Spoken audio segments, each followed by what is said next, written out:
Jangan lupa subscribe Bola Maca.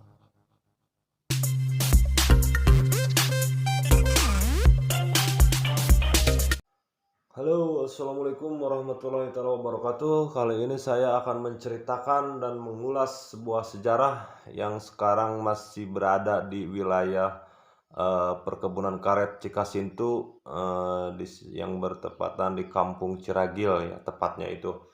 Nah, di sini saya akan membahasnya melalui salah satu situs Jampang Media. Di sini saya akan coba menceritakannya. Jembatan Ciwalahar dibangun pada tahun 1915 yang pada masa itu dipergunakan untuk akses mobilisasi pengangkutan karet perkebunan Cikasintu yang dipegang oleh Belanda untuk dibawa ke perkotaan. Perkebunan Cikasintu sendiri merupakan perkebunan karet yang berada sejak tahun 1895. Kemudian dijadikan sebagai lokasi penanaman karet pertama di Pulau Jawa sekitar tahun 1907. Jembatan Ciwalahar peninggalan Belanda ini memiliki panjang kurang lebih 12 meter dengan lebar kurang lebih 4 meter, dibangun menggunakan bahan-bahan sederhana yang ada di lokasi jembatan. Walaupun dibangun dengan bahan-bahan sederhana, jembatan ini sangat menarik. Jembatan ini memiliki satu pilar di tengah, kemudian mempunyai dua lorong yang membaginya. Anehnya, bangunan zaman dulu ini, bahan semennya merupakan bahan buatan sendiri. Biasanya dinamakan semen merah, yang mana itu terbuat dari tanah melalui proses pembakaran, kemudian diolah dan diaduk dengan semen biasa.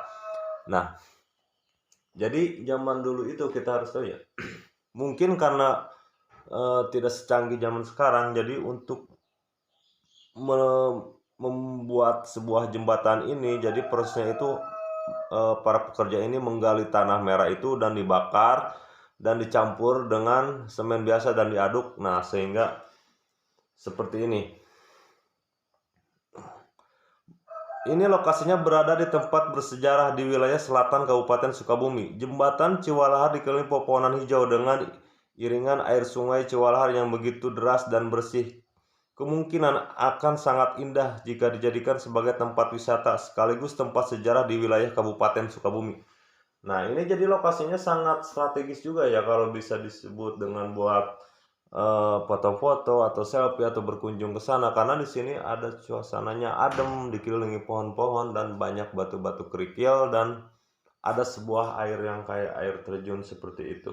Nah, jadi kalau seandainya kalian pingin menelusuri ke sungainya seperti itu dan ke tempatnya, itu tempatnya adanya di Kampung Ciragil. Nah, di sini dijelaskan ya bahwa Kampung Ciragil itu masih wilayah Desa Cidadap. Nah, RT 07 RW 03. Nah, Kecamatan Cidadap, Desa Cidadap juga. Nah, di balik pembangunan jembatan Ciwalahar oleh Belanda, ternyata ada seorang perancang juga. Pembuat jembatan ini merupakan orang Indonesia. Pada masa Belanda pembuka areal untuk perkebunan karet, Belanda merekrut beberapa pekerja dari Indonesia untuk dipekerjakan di perkebunan Cikasintu ini. Para pekerja tersebut berasal dari berbagai daerah mulai dari Yogyakarta, Tasikmalaya, Bandung, Cirebon, dan masih banyak yang lainnya. Jadi perkebunan karet ini walaupun yang mengelolanya dari Belanda, tapi banyak pekerjanya itu dari orang Indonesia berbagai kota seperti Tasikmalaya, Bandung, Cirebon, dan mungkin kebanyakan masih daerah wilayahnya Jawa Barat lah.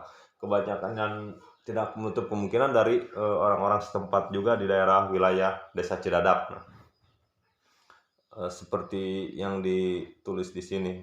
Menurut sumber pengakuan dan sumber dari para tokoh, di lokasi yang enggan disebut namanya, menyebutkan bahwa proses pembangunan jembatan Ciwalahar ini memang dikerjakan oleh orang-orang Indonesia. Salah satunya yaitu ayah dari tokoh tersebut. Pada waktu itu Belanda menyuruh membuat saja tanpa adanya arahan dan rancangan. Yang merancang dan membuat jembatan tersebut adalah ayah dari tokoh. Jadi Belanda itu menyuruh kepada salah satu yang dia percaya dari yang enggak disebutkan namanya. Nah, tanpa arahan dan rancangan, mungkin tanpa gambar atau tanpa strategi apa yang mungkin dia menjelaskan, memberikan mandat lah ke sebuah orang ini, sosok yang bernama ayah tersebut, dan akhirnya terjadilah seperti ini. Nah, jadi mereka ini hanya membuat dengan bahan seadanya aja. Nah, sekarang lanjut. Para tokoh setempat sangat menyayangkan masyarakat dan para pemerintah setempat kurang sadar akan pentingnya tempat bersejarah ini. Padahal jika dirawat dan dijaga kemudian dijadikan tempat wisata atau sebagai warisan cagar budaya, ini akan berdampak bagus bagi kemajuan daerah. Jadi ini sebuah himbauan juga ya buat masyarakat setempat atau khususnya pemerintah, cobalah digali, ini mungkin bisa dijadikan sebuah tempat bersejarah juga ya buat mereka buat cagar budaya Indonesia, karena ini benar-benar alami ya, ciri gitulah, sebuah bentuk yang sangat benar-benar fenomena banget gitu dari zaman dulu hingga sekarang gitu. Nah, para tokoh berharap pemerintah setempat dengan masyarakat sekitar bisa lebih menjaga lagi jembatan Ciwalar ini hingga kedepannya bisa dijadikan tempat wisata bersejarah. Jadi mungkin salah satu harapan dari masyarakat dan para tokoh sekitar ingin menjaga dirawat sejarah ini ya, intinya dan menghimbau juga buat pemerintah mungkin ya di luar sana agar ini bisa dilestarikan, dijadikan cagar budaya, buat menjadikan sejarah yang benar-benar asli, natural gitu ya. Oke, mungkin segitu dari saya. Bila ada kekurangannya saya mohon minta maaf, dan sebesar-besarnya mungkin ini bisa bermanfaat. Terima kasih. Wassalamualaikum warahmatullahi taala wabarakatuh.